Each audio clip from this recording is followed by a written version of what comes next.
السلام علیکم۔ میں اس وقت رومسو میں موجود ہوں اور یہ رات کے 12:30 بجے کا ٹائم ہے اور روشنی سے آپ کو ایسا محسوس ہو رہا ہوگا جیسے یہ دن کے 12:30 بج رہے ہیں۔ یہاں پہ مڈ نائٹ سن ہے، یعنی سورج 24 گھنٹے طلوع رہتا ہے، غروب نہیں ہوتا۔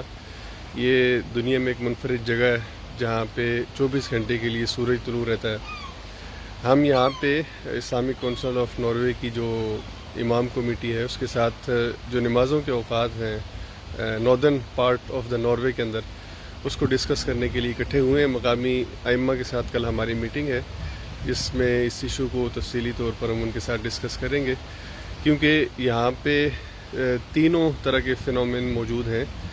یہاں پہ ایسے دن آتے ہیں کہ جب سورج غروب نہیں ہوتا، جس طرح آج کل کے دن ہیں گرمیوں کے، سمر کے۔ پھر سردیوں میں وہ دن آتے ہیں کہ جب سورج بالکل طلوع نہیں ہوتا، غروب رہتا ہے، 24 گھنٹے رات رہتی ہے۔ اور پھر ان کے درمیانی وقت ہے کہ جب سورج غروب بھی ہوتا ہے اور طلوع بھی ہوتا ہے اور نارمل دن کی کیفیت ہوتی ہے۔ تو یہ تینوں ڈیفرنٹ کیٹیگریز جو ہیں وہ موجود ہیں۔ تو نمازوں کے اوقات کی ایڈجسٹمنٹ یہاں پہ بہت مشکل ہے اور اس پر مختلف علماء کی مختلف آراء موجود ہیں۔ یہ فقہی طور پر ہر ایک امام اپنے اپنے اصول اور قواعد کے مطابق اس کا کوئی حل تجویز کرتا ہے، لیکن لوکل مساجد، یہاں کی جو مساجد ہیں، یہاں کے جو مسلمان ہیں، یہاں پہ جو لوگ ہیں، ان کو اس حوالے سے مشکل ہے کہ وہ جو حل تجویز کیے گئے ہیں وہ ایسا حل ہے کہ جو پریکٹیکیبل نہیں ہے، جو یہاں کے لوگوں کے لیے زیادہ مشکلات کا باعث بنتا ہے۔ اور یہ حل جو تجویز کیے گئے ہیں یہ اکثر ان علماء کی طرف سے ہیں کہ جو یہاں پہ آئے نہیں ہیں، رہے نہیں ہیں، اور مقامی علماء جو تجویز کرتے ہیں اس کے حوالے سے ہم آہنگی نہیں پائی جاتی لوکل۔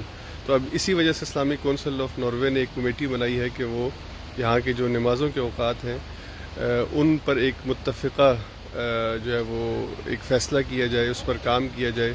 جن جگہوں کے اوپر سورج غروب ہوتا ہے اور طلوع ہوتا ہے ان کی آبزرویشنز کی جائیں اور پھر یہاں پر جو لوگ رہتے ہیں ان کی رہنمائی کی جائے۔ تو بطور خاص رومسو کا جو علاقہ ہے جہاں پہ بالکل آج کل سورج غروب نہیں ہو رہا، یہاں پہ اس حوالے سے آسانی ہے کہ کوئی بھی الٹرنیٹیو میتھڈ جس پر اتفاق ہو جائے اسے استعمال کیا جا سکتا ہے۔ تو یہاں پہ آج کل نمازوں کے اوقات میں باہم اتنا فاصلہ رکھا گیا ہے جتنا کہ مکہ کے اندر نمازوں کے اوقات کا فاصلہ ہے۔ تو مثال کے طور پہ مکہ میں اگر فجر 4 بجے ہے تو یہاں پہ فجر 4 بجے ہے، مکہ میں اگر وہاں پہ 2 بجے ظہر ہے تو یہاں پہ 2 بجے ظہر ہے، اسی طرح عصر مغرب اور عشاء کا ہے۔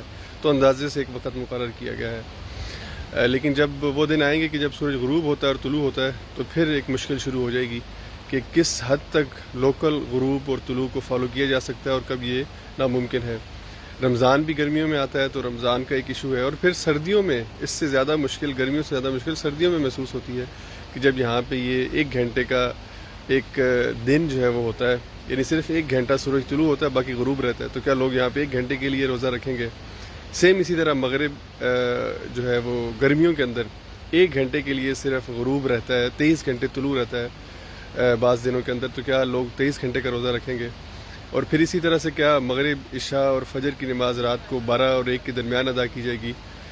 رات کو سونے کا جو وقت ہے اس کو کس طرح ایڈجسٹ کیا جائے گا؟ بچے اسکول جانے سے پہلے کس وقت نماز پڑھیں گے؟ یہ سارے وہ سوالات ہیں کہ جو یہاں کے لوگ کرتے ہیں، اور انہی کے حل کے لیے ہم باقاعدہ کام کر رہے ہیں۔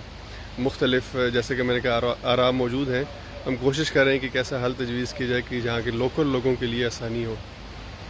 یہ آپ یہاں کا جو منظر ہے وہ دیکھ، ایک خوبصورت جگہ ہے، بہت پیاری جگہ ہے۔ رومسو کا شہر ابھی بھی پہاڑوں کے اوپر برف موجود ہے، اور یہ رات کے 12:30 بجے کا وقت ہے اور سورج بالکل اپنے، اگرچہ بادل ہیں آج، اس طرح سے آسمان جو ہے وہ صاف نہیں ہے۔ اگر اس وقت بادل نہ ہوتے تو بہت واضح سورج ہم آپ کو دکھا سکتے ہیں یہاں سے، لیکن اس وقت بادل ہونے کی وجہ سے ہم آپ کو سورج کی روشنی اس طرح سے نہیں دکھا سکتے جس طرح سے ایکچولی موجود ہوتی ہے، لیکن بالکل واضح دن کی طرح کا یہ منظر ہے، آپ خود دیکھ سکتے ہیں۔